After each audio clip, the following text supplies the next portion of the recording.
I'd like to welcome everybody out. My name is Jeff Lysick. I'm a public information officer with Great Basin Team 3. We were assigned to the McCash fire. We took it over about 3 days ago now. It seems like it's been a little bit longer than that. I would say we're happy to be here, but that doesn't exactly lend you a whole lot of comfort. We are happy to be able to serve, though, and we're grateful for the opportunity to meet with you tonight. We are going to hear from a couple of people with the team and also with a couple of agency cooperators as well that are helping us out on this fire. So the first person tonight that we'll be hearing from is Ron Boyle. He's the Great Basin Team 3 Incident Commander. Then we'll hear from John Bonk. He is a National Weather Service Incident Meteorologist. So your normal meteorologist gives you the weather for the whole area. He gives us pretty specific weather readings just for the fire. So that helps us out there. And then we'll hear from Jade Martin. He's an Operations Section Chief Trainee with the team. He's been working closely on the plan for how we're going to get this thing suppressed.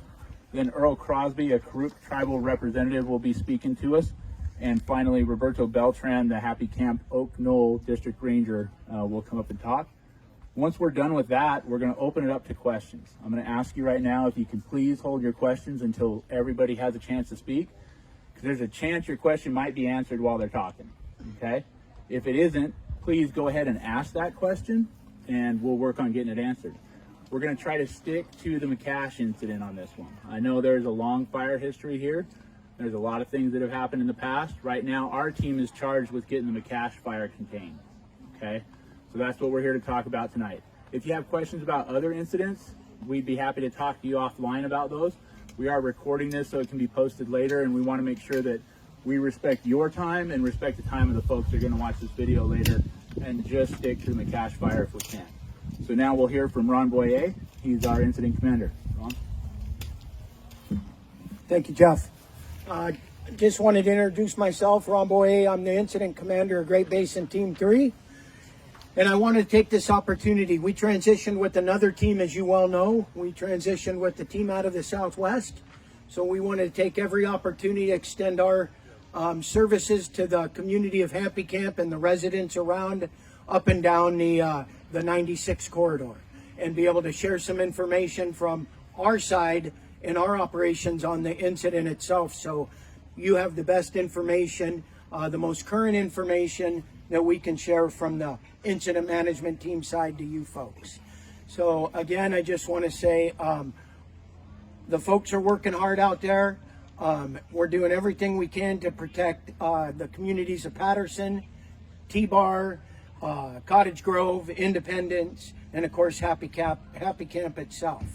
So like Jeff had said, we have our operations section chief here that will give you a quick brief and a rundown and go around the fire and the efforts being put in and what the current fire status is.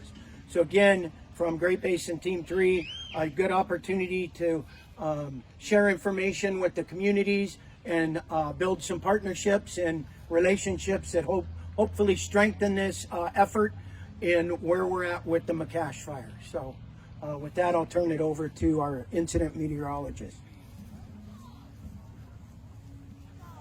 Hey, good evening, everybody. My name is John Bonk, and again, I'm an incident meteorologist, and my normal day job is working for the National Weather Service up from Portland, Oregon, and I'm on loan to the team to kind of help them out with their mission of protecting the firefighters, and more importantly, protecting your interests out there, especially your lives. So very much like your offices in Eureka and Sacramento and Medford that all intertwined to serve much of the area around here, I do that same type of work on my day job up in Portland, Oregon. So this is probably the highlight of my work each year, to come out and really just dig in and really learn some new terrain and really do what I can to make sure that there's no surprises to the public and then also to the fire team. So where we're at right now is we have high pressure sitting offshore, so building over the Pacific, and what that's doing is that's bringing us some pretty hot weather and what we call a surface thermal low, or a thermal trough if you're tuned in to some of those local forecasts, and that is creating some of the winds that we're seeing right now, especially coming from the north today. Prior, we've been from the south, and with that thermal trough building up, it's now coming from the north. And as we move into Friday, Saturday, and even to some extent Sunday, we do see conditions such that we're going to bring some more northeast wind across those ridge tops. I will say that what happened a little over a week ago, this is nowhere near that type of strength that we're seeing. We're probably going to go about half of that strength if I was to qualify it compared to what I saw in the weather observations then. With that, though, it is going to be dry and we are going to be warming up. So as we move into Friday and then especially into Saturday and Sunday, expect our temperatures to climb up, especially as we get towards Saturday and Sunday. I think you guys will be pushing 95 to 100 degrees down even here in Happy Camp. What that means, though, is very hot conditions up on the hill as well, and very dry conditions. So humidity getting down to maybe about that 10 to 20% range. So it's a combination that is going to challenge these guys out there. And we've been talking about this for several days now, and that this event is starting to arrive. And yeah, I'll be happy to take your question during our question period. So the other concern with that, though, is that hot weather is going to make conditions maybe a little bit more conducive to the atmosphere acting like a chimney to create some of those taller smoke columns. And if everything comes together just right between the weather and the vegetation that's out there in the ground, then we may see some columns that get up to about 15,000 feet above sea level. And that would be concerning in that it promotes a lot more active fire behavior. And I will let the operations folks dive into that more, because that's their expertise. But I got some good news with all of that, is as we head towards Sunday, I think our winds are going to be back to our normal kind of a light northeast in the morning, and then that kind of northwest, or in our case here, up the canyon during the afternoons. And that's going to go into kind of our normal summertime pattern. With that, we'll also start moving into some cooler temperatures as this large area of high pressure moves across the area and moves east of us. It will then be kind of replaced by low pressure starting to dive, or really more just kind of nudge its way south from British Columbia across the Pacific Northwest. And then we're going to get the southern end of that here, which is great because we are close enough that we get the cooler weather, but not so close that it brings thunderstorms and those types of concerns. So unfortunately, it's also not quite far enough to bring us any rain either. So I don't have any exciting news from that standpoint, at least for the next 7 days. So yeah, that's really the weather in a wrap. Again, I'll be happy to take your questions during our question and answer period, and then I really hope to get to come up here again and get to meet with you all. Thank you.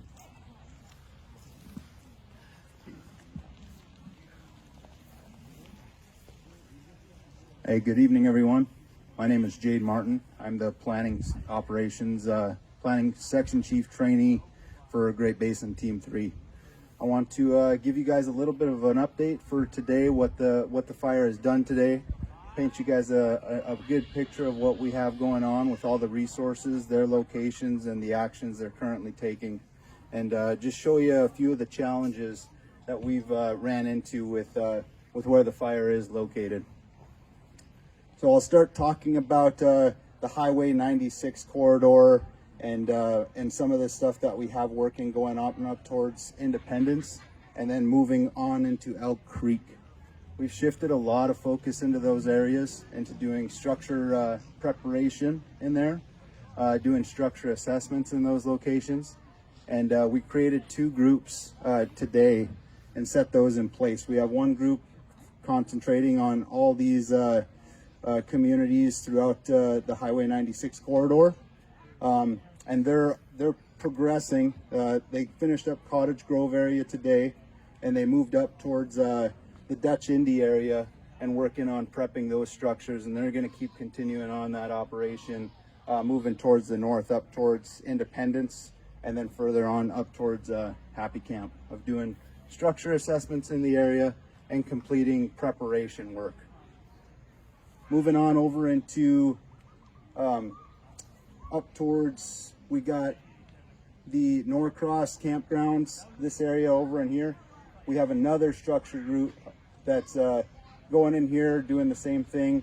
They're completing structure assessments in the area, getting a good count for all the structures there, creating a map, and figuring out the plans and implementing them for what we need to do to prepare that area in the chance that we do get fire entering that piece of ground. Moving on to the southern piece of the 96 corridor, we did complete all of our structure preparation efforts down into the Patterson area and then further south down into Rogers Creek area. We're also going to continue that effort further south into the Soames Bar section. Everything there, when you drive through that area, you'll be seeing quite a bit of hose lays in place. We got sprinkler systems out there.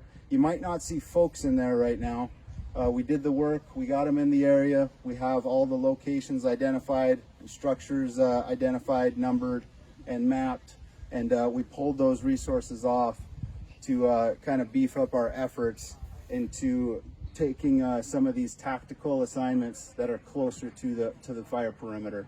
So I think we're in a good place down in Rogers Creek and all these areas up towards Cottage Grove, and we're going to continue prepping these structures in the northern areas out towards Independence. So moving on to the fire itself, on the south end of the fire has burned into the hay press fire in 2017, and there hasn't really been much movement down there. So that's really good news for us. We were looking at it, seeing what this thing was going to do once it hit that burn scar, and we've had pretty minimal movement to the south down in there. The southeast portion, it hit that burn scar last night. So it came down there. We put folks in to where the fire had hit it, and we're starting an operation here where we are putting dots of fire down, and we are continuing on around this Levin Road, and we're tying it right back into a location that we started mopping up earlier before, where the fire had already hit the 11 Road. That started first thing this morning. They worked on that operation all day, and that should be completed shortly here this evening. So that's a really good stroke for those folks in there. A lot of good work going on, and that section there will be a pretty critical piece to reducing the potential for fire to come down into the Patterson area. So that's a really good effort going on there, and some really good news of the progress into on that section of the fire. Moving along up towards T-Bar Canyon area, this section there was some firing operations done in here over the past 3 days. That section's been patrolled by all the quite a few engines in that area. They've been doing a lot of mop-up work. There hasn't been any movement to this chunk of ground within the last 2 days. So this whole section going up from DP 27 on this map along the 11 Road, continuing on up to DP 36. There's been minimal movement in there. We're feeling pretty good about that area. We still got work going on, but it's definitely in a good spot right now. Last night we did have quite a bit of activity coming up on the ridge line up here, and that was just north of this DP 35 section on this map. The main fire had spotted over the ridge and started backing down into the Carter Creek area, which was definitely a pretty big concern for us. We're well aware of what the fire activity could be when it comes down into Carter's Creek.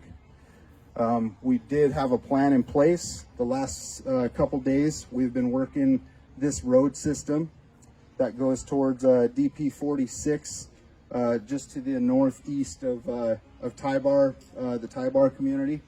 We've been prepping that with some dozer work in there. We've had the crews doing quite a bit of work into that section.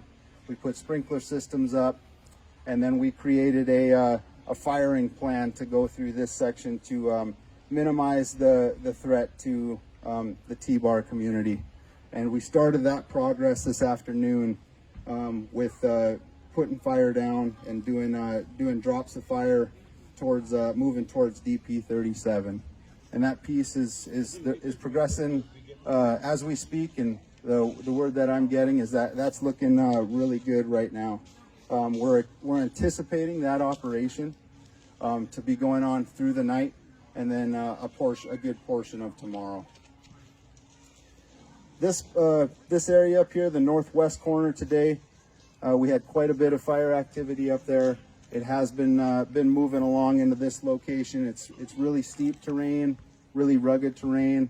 There's not much access up there, but we've been working that area today to take some of the energy out of that fire with our aviation resources. We've had a Type 1 helicopter and a Type 2 helicopter, just really trying to minimize the spread and take some of the energy out of that fire behavior up in that section.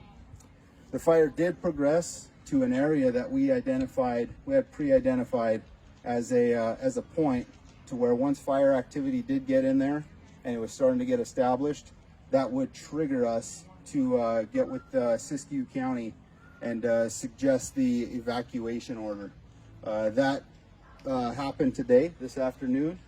And so that evacuation order covers these communities from Cottage Grove to just south of Independence up there. So that did go into effect this afternoon. The northern piece of this fire, all through this section here today, we continue to see some movement down towards Kings River or Kings Canyon. Fires down in there. We're seeing some backing movement into Kings Canyon, and then moving along, the fire has progressed over to the top of Tinker Creek, and that's over into the wilderness area. So we are seeing a bit of activity over in that section. Coming down towards Yukonom Lake, this whole section here, which we call Division Juliet over the eastern side, there hasn't been too much movement in there. The fire has hit a few natural barriers in that area, and there hasn't been too much movement through this section in here. Going down to this southeastern portion of the fire out in the wilderness, kind of near Medicine Mountain, we continue to see the fire progress through that area of the wilderness.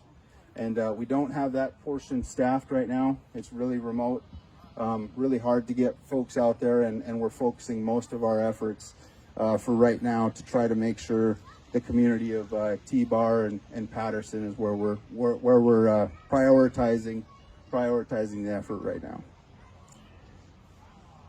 I do want to kind of give you guys a little bit of orientation. The map's going to be up here. I know I had a couple folks come up here and ask some questions. After we do get done with the Q&A, feel free to come up to the map. I'll be up here. If I do get pulled off, these orange lines was one of the big questions that I had, if those were actual containment lines where we've put resources in and actually did any work in. So these orange lines that you're going to see on the map are those pre-identified action points that I mentioned that triggered the evacuation today. So these are not containment features. These are management action points that trigger either evacuation warning, evacuation order, road closures, or some kind of action for us to take operationally. And that covers the operational briefing, and I will be around for questions here after we get done with the presentation. Thank you.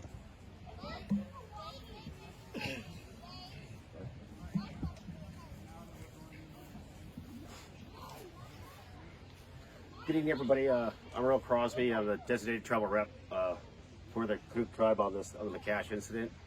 For the folks who don't know me, I've worked for the Department of Natural Resources for 20 years. There you go. I'm not used to playing Mr. Microphone, but I guess I can. Worked for the Department of Natural Resources for the last 20 years, and a little over half of that I've been assigned as a designated travel rep on most of the fires that have occurred on the Klamath National Forest. Of all those years, I have to say that, you know, this team here that just came in and they've been working for the last 3 days, have been going after this fire. They're not just standing back and watching it do its thing. They've been very aggressive where they can and trying to get at it and putting fire on the ground to try to protect those communities of T-Bar and Patterson. As this thing eventually maybe move closer to Happy Camp, I'm sure then they're going to put those resources and that hard work and dedication to protecting this community. So thank you very much, and please have patience with them. They're doing the best they can. You have a good night.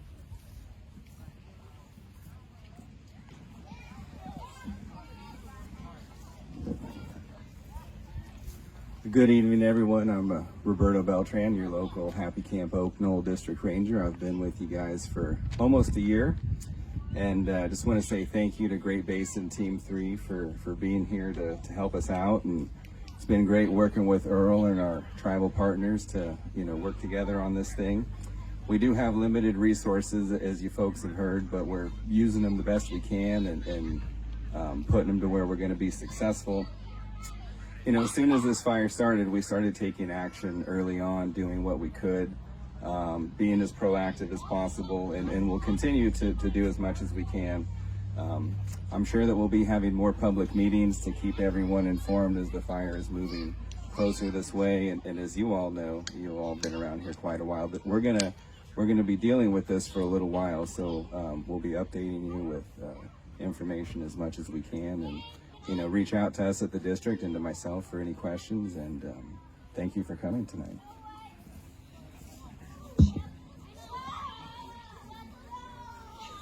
All right, so we've reached that portion of the program where I'm going to open it up for questions. Again, please try to limit those questions to questions about the McCash incident. That's what we're here to talk about tonight. That's what we're tasked with taking care of. We do have some folks over here on the side. If you have questions about other issues and you ask those, we're going to ask you to go talk to those individuals and they can answer those questions, because that's what they're here for.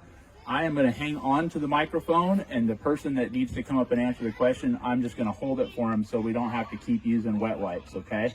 I am also going to repeat your question if you ask it, so that the people on the camera can hear what the question was, okay? So, sir, right here, you have a spectacular shirt that I really like, but you had a question for our IMET, so let me get him back up here, and you can go ahead and ask that. I got a couple of questions. Okay. Yeah, first place, when are you going to bring some rain? Oh, he wants to know when the IMET is going to bring some rain. That's a common question. People think that we control the weather. I'd love to say we do, because the first thing I'd want to do is invent an off switch for nighttime so that I didn't have to work nights anymore. So really, unfortunately, the pattern that we're in, again, we're going to get cooler next week. And it's just, we're far enough away that we don't see thunderstorms, but unfortunately we're also far enough away that we're not seeing the rain. That rain's going into western Washington and northwest Oregon. So at this point, I don't see anything, at least within the next 7 to 10 days. Sorry. Next question, sir. Yeah, was there any structures burned around T Creek? Around which creek? T Creek, or Were there- T-Bar, Were there any structures damaged or burned around T-Bar? T-Bar. T-Bar, I apologize. T-Bar. There's been no structures that have been burned at T-Bar. Anywhere else? Anywhere else, he asked.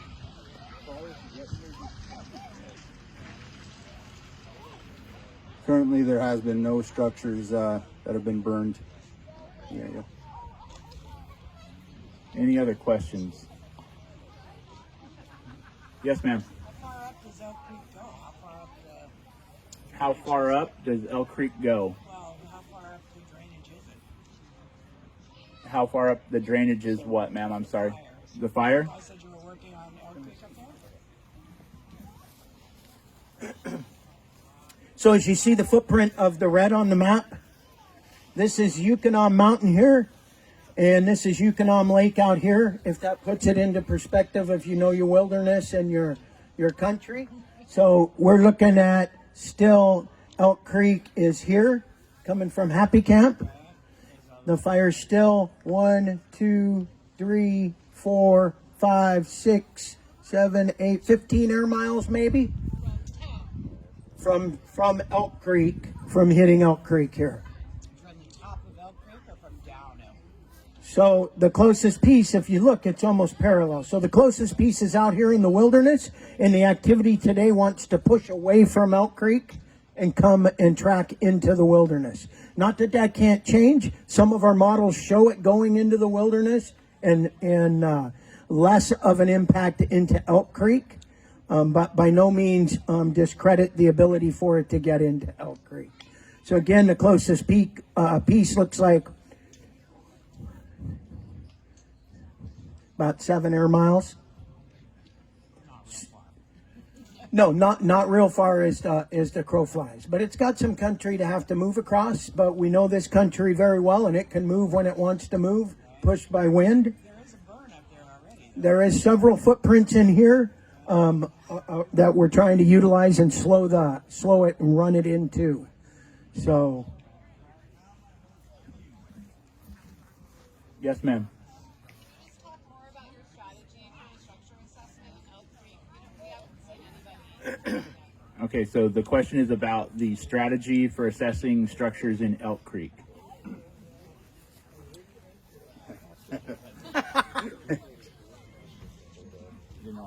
So, as I mentioned, that Elk Creek structure group that just got formed today. So we're utilizing some of the local resources from the Forest Service to help us out with that, and they're providing some support with doing those assessments. They're working with our resources on the team, and that just came into play today. Was the concentrated focus. And how we typically start doing the assessments, of course, is the closest proximity to the fire. So we're going to be starting on the very south end, which is towards that. You guys are familiar with Norcross Campground, so it's going to be starting from there and then start working their way back towards Happy Camp. So they're going to be doing various efforts in there, doing the assessments, seeing what needs to be done.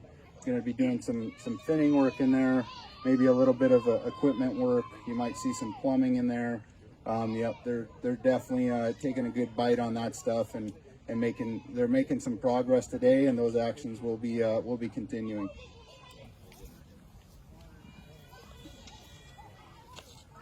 Yes, sir. You evacuated Independence Creek this afternoon, like that. correct.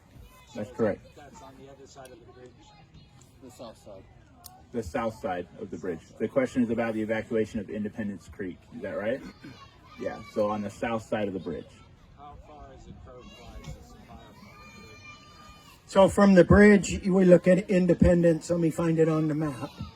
So here's Independence. So again, you heard my operations section chief address. There's lines on the map, the yellow lines. They're management action points. When the fire hits one of those, it drives an action in response. So this one that's marked MAP4, the fire had made a push today, and it breached MAP4 right here at the top, which drives an evacuation for Cottage Grove from everything north of Yukonom Creek up to Independence. So that fire hit this yellow line here, which initiated that action about 3-4 hours ago. So as the crow flies, it's still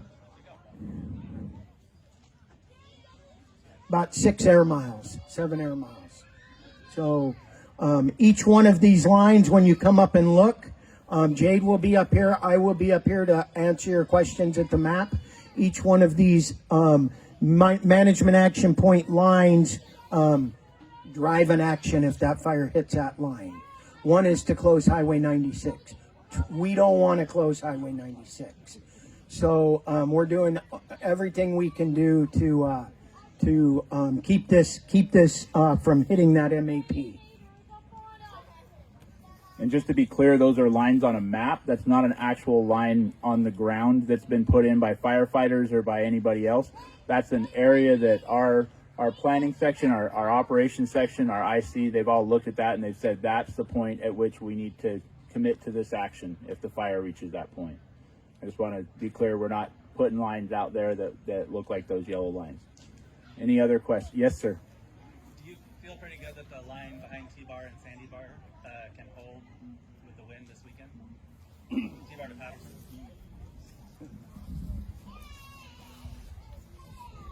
So I believe the question is, do we feel comfortable with where the fire's at on those containment lines, going from T-Bar down to Patterson, this area? The northwest wind this weekend. With the northwest wind, northeast wind.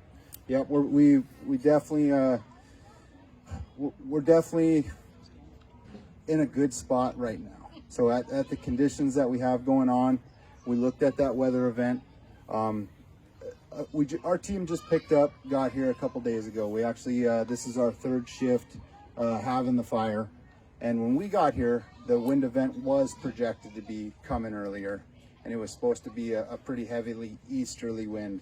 So now seeing it that northeasterly component, that's actually been a bit favorable to what was anticipated to come a few days prior. So that's why each night we've been running a full night shift, having our hotshot crews out there. Every time we found an opportunity to put dots of fire and have a surface fire throughout this area, we've been doing it, and we've been creating some really good black area, or I shouldn't say some good. It's definitely a better buffer to where when that fire comes down, we do have burnt areas underneath the timber layer through most of that section. So I think I talked about a little bit earlier about this burn operation, firing operation that we did from the Haypress 2017. That's still going on tonight, but we believe it should be finished up shortly. So that would give us a really good line from the Haypress 2017 fire along that 11 road and going all the way up towards the very northwest or northeastern section of the T-Bar community.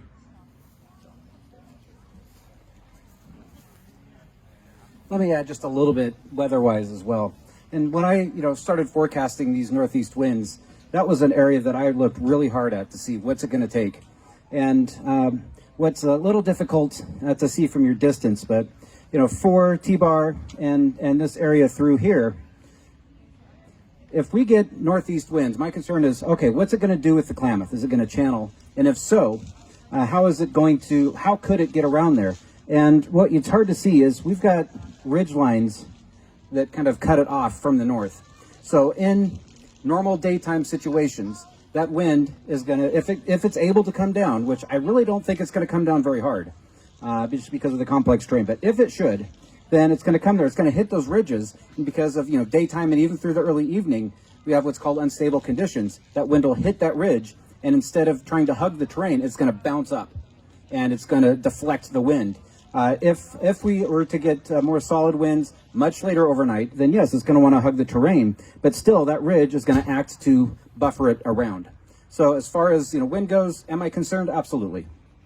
This is Mother Nature we're talking about, and I just do my best to interpret what I think is going to happen. But so at least from that standpoint, I'm reasonably confident that that area is going to be deflected from those winds.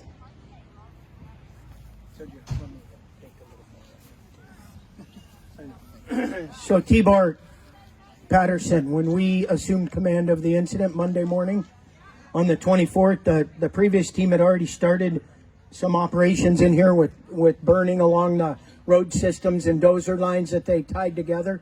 We picked up, they had a good plan, we picked it up. There is some good secure perimeter already that we're adding on to. So we're looking at the window of the time frame of the weather, how much can we get strengthened up and shored up along the dozer line and the road systems. We're looking pretty good. The Patterson one may be closed up and finished here within the next hour or two. A couple of days of sitting on it, right, before the wind event comes. If we have a wind event, I'm not going to discredit the IMET, but we all been there when we hear what the weather is and it's sunny out, right? So we're ready for it. The percentage of success, again, you bet on Mother Nature, right? So, but feeling pretty good if they can close Patterson off tonight in the next few hours, and then they're working on T-Bar and closing that up. We sit on it, we hold it for a couple of days, it cools down, and it's got good black up against the communities here. So, that's what we're looking at. Yes, sir. How much equipment do you have? How many dozers and how many? How much equipment do we have? I can grab the fact sheet right over there that has that information on it. If you want to give me just a second, I'll get that for you. It's kind of a changing thing. We have resources that come in new every day and resources that move to other incidents or that time out because they've served the number of days they're allowed to serve before they have to go on R&R. So as of this morning, we had 5 crews, 10 engines, 5 dozers, 5 water tenders, and 3 aircraft. I'm gonna let that truck pass real quick. Those aircraft are all helicopters at this point. And today was, well, yesterday we were able to fly for a little bit because the smoke cleared out finally enough that we were able to get those aircraft up. The type of flying they have to do, they have to have a certain amount of visibility to be able to see in the canyons and across the ridge tops that they're flying on. Today they were all able to fly. Today they were all able to do work. So when that smoke comes in and it settles in the valley, it helps us out a little bit because it keeps kind of a lid on things and keeps things cool, but it keeps all of our aircraft grounded pretty much as well. So, any other questions? Yes, ma'am. Could I get you guys to repeat the distance between the fire and Happy Camp? I'm going to post this on the community Facebook page. Somebody tackle her. So if you can keep it brief, that would be Can awesome. can you repeat the distance between the fire and Happy Camp? About 13 to 15 miles. Okay, let's do that one more time with feeling. Like you could say the distance between the fire and then I'll get it on there. Okay, ready and go.